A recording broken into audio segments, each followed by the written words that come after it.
नाज़रीन तवां के आगकंदासी सकर का आबी वसीलन वार वफाकी वसी सैयद खुर्शीद अहमद शाह चयो मुल्क में बेहतरीन की शुरुआत सकर का थी चुकी है। असां सकर के तालीमी एरिया ठाहे छॾियो है। सकर में बेहतरीन यूनिवर्सिटीज़ ए स्कूल्स मौजूद हैं। खुर्शीद शाह चयो त सकर में सरकारी सां गॾोगॾु निजी तालीमी इदारा भी हुजनि त तालीम के मैदान में प्राइवेट सेक्टर के अचण सां मुक़ाबले जो रुझान वधंदो।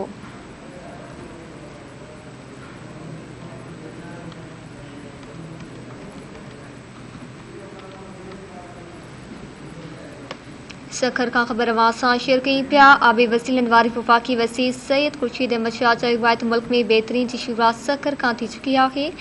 असां सकर के तालीमी एरिया ठाहे छॾियो है। सकर में बेहतरीन यूनिवर्सिटीज़ ए स्कूल्स मौजूद हैं।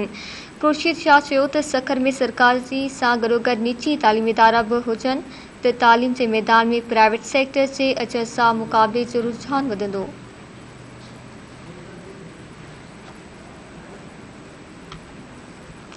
मीडिया से ॻाल्हाईंदे खुर्शीद शाह चयो त मुंहिंजी कोशिश आहे त इलाइक़े जे सरकारी तालीमी इदारनि खे उन सतह ते खणी वञा जीअं वालिदैन पंहिंजा ॿारड़ा सरकारी स्कूलनि में मोकिलण ते फ़ख्रु महसूस कनि।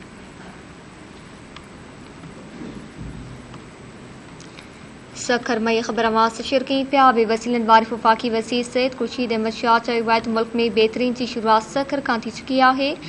असां सकर के तालीमी एरिया ठाहे छॾियो है। सकर में बेहतरीन यूनिवर्सिटीज़ ए स्कूल्स मौजूद हैं।